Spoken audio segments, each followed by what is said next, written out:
ప్రభువునందు ప్రియమైన దేవుని బిడ్డలారా, ప్రభువును రక్షకుడైన యేసయ్య నామములో హృదయ అంతరంగం నుంచి మీకు శుభవందనాలండి. ఆదికాండం 12వ అధ్యాయం 3వ వాక్యాన్ని చదువుకొని ఈ రోజు కొరకు మనము ప్రార్థన చేద్దాం.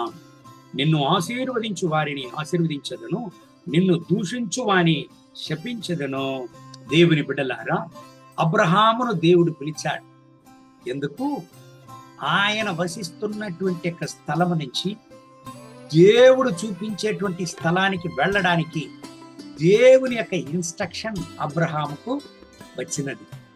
కానీ ఆ సమయంలో అబ్రహాము తన యొక్క జీవితంలో చాలా బాగా సెటిల్ అయి ఉన్నారు. కానీ దేవుని మాటను త్రోసిపుచ్చడానికి అబ్రహాముకు మనసు రాలేదు. కానీ ఒకవేళ ఆయన తెలియని స్థలానికి వెళ్ళడానికి ఆలోచిస్తూ ఉండవచ్చు.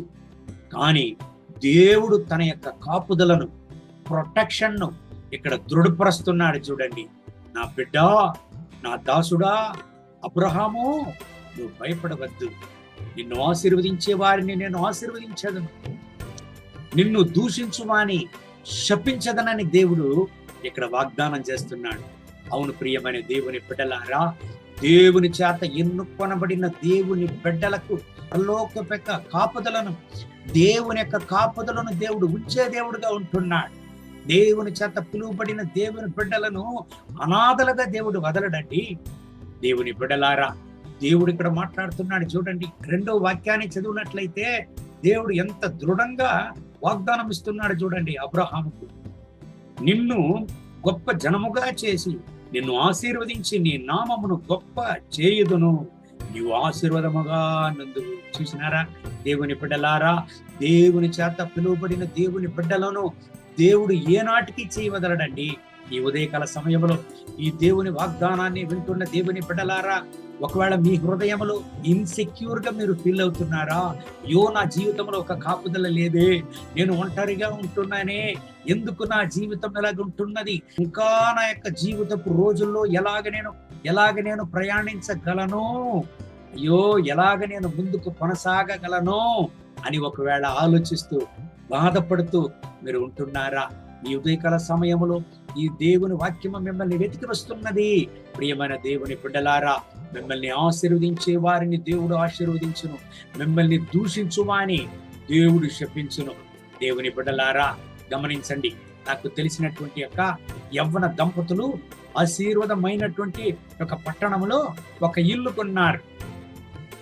ఆ ఇంటికి పక్కన ఉండేటువంటి ఒక తాగుపోతు మనిషి ఈ దేవుని బిడ్డలకు ఎల్లప్పుడూ వచ్చి చాలా ట్రబుల్ ఇచ్చేవాడంట.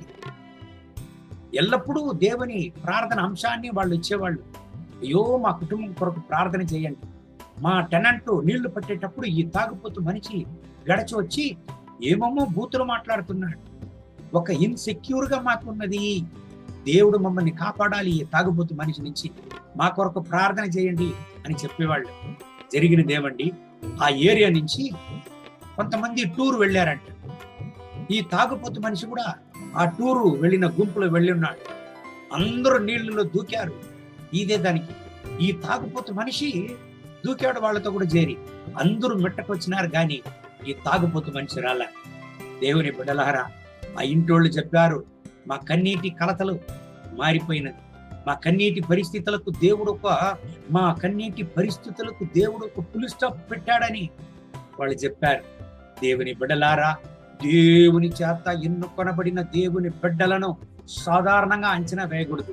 దేవుడు దేవుని బిడ్డలతో కూడా ఉన్నాడు. దేవుని చేత పిలువబడిన, దేవుని పేరు పెట్టబడిన దేవుని బిడ్డలతో దేవుడు ఉన్నారు. నిన్ను ఆశీర్వదించే వారిని ఆశీర్వదించదను, నిన్ను దూషించు వాని శపించదనని దేవుడు వాగ్దానం చేశాడు. అబ్రహాము కాలంలో మాత్రం కాదు, ఈనాటికి దేవుని వాగ్దానం పనిచేస్తున్నది. అబ్రహాము సాధారణమైన దేవుని దాసుడు కాదండి, మన విశ్వాసపు తండ్రిగా ఈనాటికి ఆయన నిలిచిపోయాడు. పిలువబడిన దేవుని బిడ్డ, మిమ్మల్ని దేవుడు ఘనపరచను, మిమ్మల్ని దేవుడు ఆశీర్వదించను. ఒంటరిగా ఫీల్ అవుతున్నారా? ఇన్సెక్యూర్ గా ఫీల్ అవుతున్నారా? ఎలాగ నేను నా జీవితాన్ని కొనసాగించగలను, ఎందుకు నా జీవితంలో ఇటువంటి భయం, నన్ను ఇటువంటి యొక్క ఇన్ఫీరియారిటీ కాంప్లెక్స్, ఇటువంటి యొక్క ఇన్సెక్యూర్ సిచ్యువేషన్ నాకు వస్తున్నది ఎందుకు నేను నా జీవితంలో ముందుకు కొనసాగలేకపోతున్నాను అని భయపడుతున్నారా? భయపడకండి. అబ్రహాము పైన ఉంచినటువంటి దేవుని యొక్క కాపుదలను ఈనాటికి మీ పైన దేవుడు ఉంచి ఉన్నాడు అనే విషయాన్ని మరచిపోవద్దండి. ఆకాశము భూమి గతించిపోవును గాని ఆయన వాగ్దానములలో ఒక పొల్లైనా గతించిపోదని దేవుని వాగ్దానం చెప్తున్నది. ఈ దేవుని వాగ్దానం ప్రకారం దేవుడు మిమ్మల్ని ఆశీర్వదించి ఈ రోజంతా నడుపునుగాక. కళ్ళు మూసి ప్రార్థన చేద్దామండి. మహోన్నతమైన ప్రభువ, ఈ ఉదయకాల సమయంలో ఈ దేవుని వాగ్దానాన్ని విని నాతో ప్రార్థన చేసేటువంటి ప్రతి ఒక్క దేవుని బిడ్డల కొరకు ప్రార్థన చేస్తున్నాను. వీళ్ళను ఆశీర్వదించండి. మీ రక్తపు కోట్ల వీళ్ళను దాచుకోండి. నా దేవా, ఎటువంటి యొక్క భయము, ఎటువంటి యొక్క ఇన్ఫీరియారిటీ కాంప్లెక్స్, ఎటువంటి యొక్క ఇన్సెక్యూర్ సిచ్యువేషన్ వీళ్ళ జీవితంలో ఉండినా ఇప్పుడే వాటిని తొలగించండి యేసయ్య నామములో. అబ్రహామును బలపరచిన దేవ, అబ్రహాముకు వాగ్దానం చేసిన దేవ, మాకును ఈ వాగ్దానాన్ని సొంతం చేసి ఇచ్చి ఉన్నారు నాయన. ఈ ఉదయకాల సమయంలో ఈ దేవుని బిడ్డల్ని ఆశీర్వదించండి. మీ రక్తపోట్ల దాచుకోండి. మీ కృపా కనికరంతో కూడా నింపండి నాయన. వీళ్ళకు విరోధంగా వచ్చే ఆయుధం వరుదులకు పోవున కాక. నా రక్షక, మీ సమాధానాన్ని, మీ పరలోక కాపుదలను, మీ యొక్క ప్రసన్నతను ఇప్పుడే ఈ బిడ్డల పైన ఉంచండి నా రక్షక. నీకు స్తోత్రములు. వీళ్ళ యొక్క జీవిత ప్రయాణాన్ని ఆశీర్వదించండి నా రక్షక. దేవుని పైన విశ్వాసముతో వాగ్దానాలను నమ్మి వీళ్ళ జీవిత ప్రయాణాన్ని కొనసాగించడానికి మీరు సహాయం చేయండి. ప్రతి ఒక్క రోజు ఈ దేవుని బిడ్డలు మీ అద్భుతాలను చూడడానికి సహాయం చేయండి. మీ కృపా కనికరం, మీ ప్రసన్నత అపరిమితంగా ఈ బిడ్డల పని దిగి వచ్చునుగాక. మహిమ ఘనత స్తుతి మీకే యేసయ్య నామములో వేడుకుంటున్నాము మా ప్రియ పరలోకపు తండ్రి. ఆమేన్. ఆమేన్. May God bless you. Have a good day.